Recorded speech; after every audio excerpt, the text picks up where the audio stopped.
The following haunting took place at Plant Avenue in Webster Groves, Missouri. The house is a two-story wooden and brick structure that was built in 1890 by Bart Adams. The house was first owned by a German immigrant called Henry Jem and his family, who used it as a summer retreat, and they lived there from 1906 to 1944. In 1956, the house was sold to a family called Furry, who had two young daughters. Strange happenings started shortly after they moved in.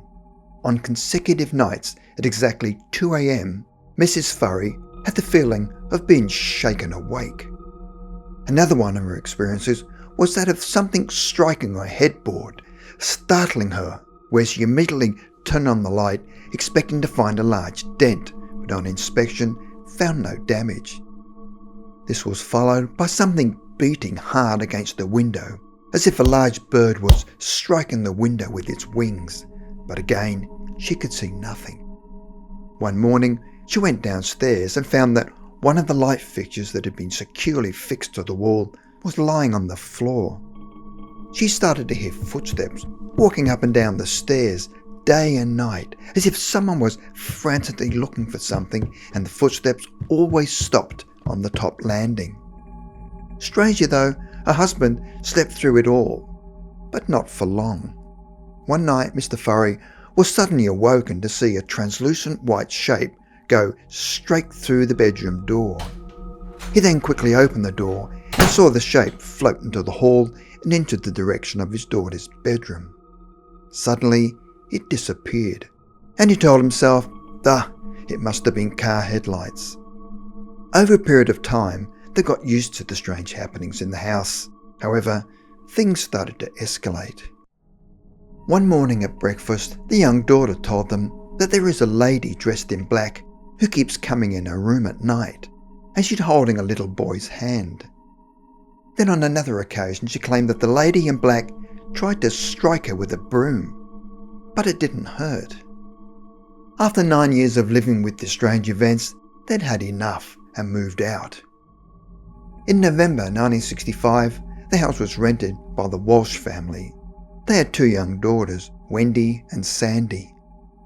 Shortly after moving in, Mrs. Claire Walsh was preparing dinner and noticed that their dog started cringing in fear.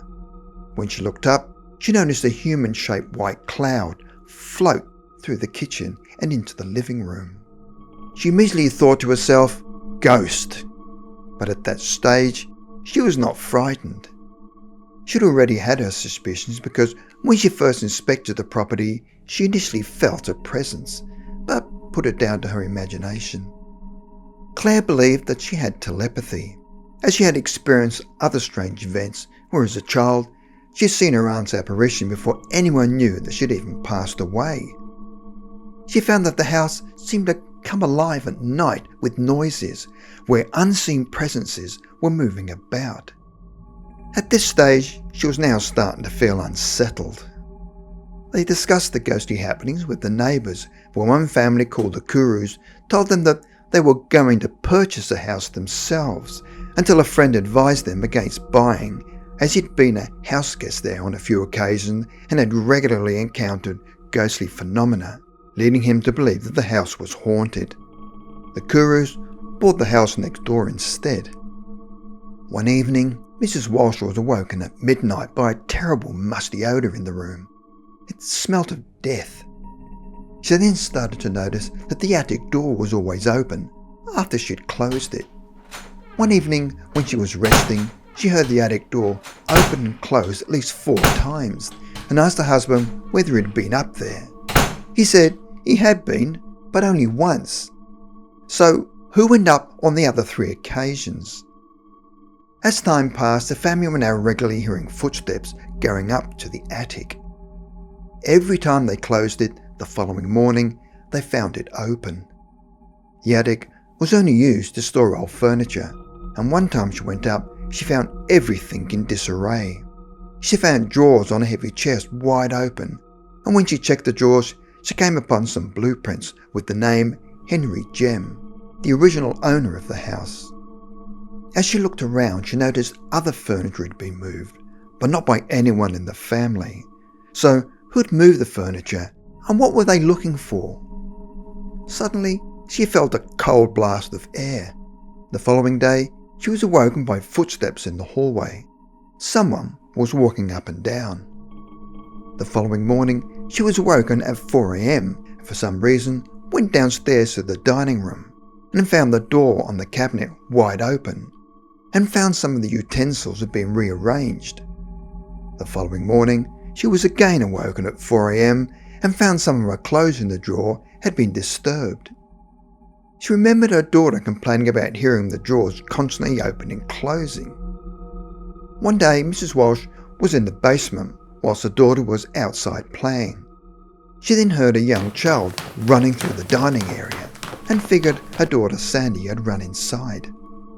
When she called out to her daughter, there was no reply, and so ran upstairs to investigate and found nobody there. But she definitely heard a child running in the house. She thought, great, now I've got another ghost running around the house. One Sunday, all the family were in church except for Mr. Walsh, who had stayed in bed.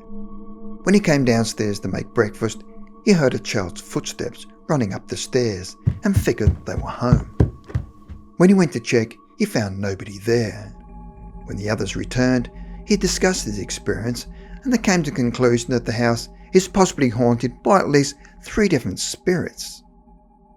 A few days later, Mrs. Walsh was in the basement doing the laundry when a sweater that was hanging up suddenly flew down and landed at her feet. Yet all the windows were closed and there was no breeze. What baffled her was that the sweater didn't just drop down, it fell in an arc as if thrown by unseen hands. She then thought to herself, Mrs. Jem, why did you do that? And by the way, what's your first name? Then a quick response flashed into her mind. My name is Mary. A few days later, she was again awoken early in the morning and felt there was someone in the attic, but this time didn't bother getting up. The following morning, she went into the attic and found the furniture had been rearranged. A trunk had been moved to the centre of the room. A doll's house had been moved and a toolbox she'd never seen before had appeared in the room. When she looked at the dusty floor, she found some child had scrawled the name, but she couldn't make it out. 2 days later, she was alone in the house and could hear muffled voices coming from upstairs. She quickly ran to the attic and yet again found the attic door wide open. Next morning, she heard someone calling to a child in the attic, but as she was alone in the house, it was no one from her family. At this stage, she felt she was picking up residual hauntings, imprints from the past. At 5 a.m. one morning, she could hear the sound of a typewriter. The only typewriter was in her daughter Wendy's room. When she later checked, she found it had been used and the lid had been replaced the wrong way and a doll had been placed on top of it. But it wasn't her daughter that had been typing. That night, whilst having dinner in the kitchen, the lights in the dining room came on by themselves. Their dog, who was once relaxed and easygoing, had become a nervous wreck, and it now refused to go down to the basement or other certain parts of the house.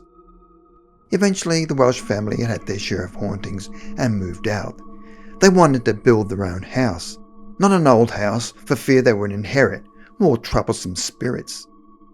Even on their last day at the house, they could still hear the sound of scurrying footsteps. The house is now owned by Robert and June Wheeler. The Wheelers have seen the same spirits and gone through everything that the Furries and the Walshes did. To this day, people say the house is still haunted.